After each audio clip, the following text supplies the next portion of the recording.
ಅದೇ ಇವತ್ತು central government minister Pennar river Kolar ಸಂಬಂಧಪಟ್ಟಂತೆ ಆ ಭಾಗದಲ್ಲಿ ಏನು ನೀರು ತಮಿಳುನಾಡು ಹೋಗ್ತದೆ ಅದು ಕೋರ್ಟಲ್ಲಿ ಸುಪ್ರೀಂ ಕೋರ್ಟಲ್ಲಿ ನೆಗೋಸಿಯೇಷನ್ ಮಾಡಿ ಅಂತ ಹೇಳ್ಬಿಟ್ಟು ಆದೇಶ 4 ಸತಿ ಡೇಟ್ ಫಿಕ್ಸ್ ಆಗಿತ್ತು. ನಾವು ರಿಕ್ವೆಸ್ಟ್ ಮಾಡ್ಕೊಂಡಿದ್ದು ಈಗ ಫೈನಲ್ ಕೋರ್ಟ್ ಹೇಳಿದ್ದಾರೆ, ಈಗ ಫೈನಲ್ ಸೆಟಲ್ಮೆಂಟ್ ಮಾಡಿ ನಾವು ಹೇಳಿ ಅಂತ ಹೇಳಿದ್ದಾರೆ. ಸೊ ಅದಕ್ಕೆ ಟೈಮ್ ಫಿಕ್ಸ್ ಮಾಡಿದ್ದು ಹೋಗೋದು. ಬಟ್ ನನಗೆ ಮಧ್ಯರಾತ್ರಿ ಒಂದು ಮೆಸೇಜ್ ಬಂದಿದೆ, ಅವ್ರು ತಮಿಳುನಾಡವರೆಲ್ಲ ಸಪ್ರೇಟಾಗಿ ಮೀಟ್ ಮಾಡ್ತೀವಿ ಅಂತ ಹೇಳಿದ್ರು ಅಂತ ಇದೆ. ಎಷ್ಟು ನಿಜಾನ ಕೂಡ ನನಗೆ ಗೊತ್ತಿಲ್ಲ, ಬಟ್ ನಾನಂತೂ ಹೋಗ್ತಾ ಇದ್ದೀನಿ. ಈಗ ಆಹ್ವಾನ ಬಂದಿರೋದ್ರಿಂದ ನಾವು ತಿರಸ್ಕಾರ ಮಾಡಿಬೇಡ ಅನ್ನೋ ದೃಷ್ಟಿಯಿಂದ ನಾವು ಹೋಗ್ತಾ ಇದ್ದೀನಿ. ಹೋಗ್ಬಿಟ್ಟು ಹಾಗೆ ಬೇರೆ ಕಿಲೋಮೀಟರ್ಸ್ನು ಕೂಡ ಕಲಿತೆ ಫಾರೆಸ್ಟ್ ಇಲಾಖೆ ಸಂಬಂಧ ಟೈಮ್ ಸಿಕ್ಕಿದ್ರೆ ಅವ್ರನ್ನ ಭೇಟಿ ಮಾಡ್ತೀನಿ. ಸರ್, ನಿನ್ನೆ ಕಾಮಗಾರಿ ವೇಳೆ ರಸ್ತೆಯಲ್ಲಿ ಕಂಬ ಬಿದ್ದು ಇಬ್ಬರು ಮಹಿಳೆಯರು ಡೆತ್ ಆಗಿದ್ದಾರೆ ಅಂತ ವಿಚಾರ.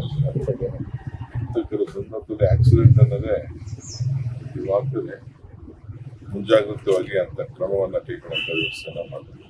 ಅದೇ ಇವತ್ತು central government minister Pennar river Kolar ಸಂಬಂಧಪಟ್ಟಂತೆ ಆ ಭಾಗದಲ್ಲಿ ಏನು ನೀರು ತಮಿಳುನಾಡು ಹೋಗ್ತದೆ ಅದು ಕೋರ್ಟಲ್ಲಿ ಸುಪ್ರೀಂ ಕೋರ್ಟಲ್ಲಿ ನೆಗೋಸಿಯೇಷನ್ ಮಾಡಿ ಅಂತ ಹೇಳ್ಬಿಟ್ಟು ಆದೇಶ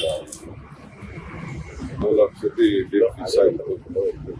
ನಾವು ರಿಕ್ವೆಸ್ಟ್ ಮಾಡ್ಕೊಂಡಿದ್ದು ಈಗ ಫೈನಲ್ ಕೋರ್ಟ್ ಹೇಳಿದ್ದಾರೆ, ಈಗ ಫೈನಲ್ ಸೆಟಲ್ಮೆಂಟ್ ಮಾಡಿ ನಾವು ಹೇಳಿ ಅಂತ ಹೇಳಿದ್ದಾರೆ. ಸೊ ಅದಕ್ಕೆ ಟೈಮ್ ಫಿಕ್ಸ್ ಮಾಡಿದ್ದು ಹೋಗೋದು. ಬಟ್ ನನಗೆ ಮಧ್ಯರಾತ್ರಿ ಒಂದು ಮೆಸೇಜ್ ಬಂದಿದೆ, ಅವ್ರು ತಮಿಳುನಾಡವರೆಲ್ಲ ಸಪ್ರೇಟಾಗಿ ಮೀಟ್ ಮಾಡ್ತೀವಿ ಅಂತ ಹೇಳಿದ್ರು ಅಂತ ಇದೆ. ಎಷ್ಟು ನಿಜಾನ ಕೂಡ ನನಗೆ ಗೊತ್ತಿಲ್ಲ, ಬಟ್ ನಾನಂತೂ ಹೋಗ್ತಾ ಇದ್ದೀನಿ. ಈಗ ಆಹ್ವಾನ ಬಂದಿರೋದ್ರಿಂದ ನಾವು ತಿರಸ್ಕಾರ ಮಾಡಿಬೇಡ ಅನ್ನೋ ದೃಷ್ಟಿಯಿಂದ ನಾವು ಹೋಗ್ತಾ ಇದ್ದೀನಿ. ಹೋಗ್ಬಿಟ್ಟು ಹಾಗೆ ಬೇರೆ ಕಿಲೋಮೀಟರ್ಸ್ನು ಕೂಡ ಕಲಿತೆ ಫಾರೆಸ್ಟ್ ಇಲಾಖೆ ಸಂಬಂಧ ಟೈಮ್ ಸಿಕ್ಕಿದ್ರೆ ಅವ್ರನ್ನ ಭೇಟಿ ಮಾಡ್ತೀನಿ.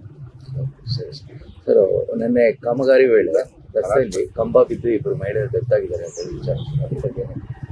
ಕೆಲವು ಸಂದರ್ಭದಲ್ಲಿ ಆಕ್ಸಿಡೆಂಟ್ ಅನ್ನೋದೇ ಇವಾಗ್ತದೆ, ಮುಂಜಾಗ್ರತವಾಗಿ ಅಂತ ಕ್ರಮವನ್ನು ಕೈಗೊಳ್ಳುವಂತ ವ್ಯವಸ್ಥೆನ ಮಾಡ್ತೀವಿ.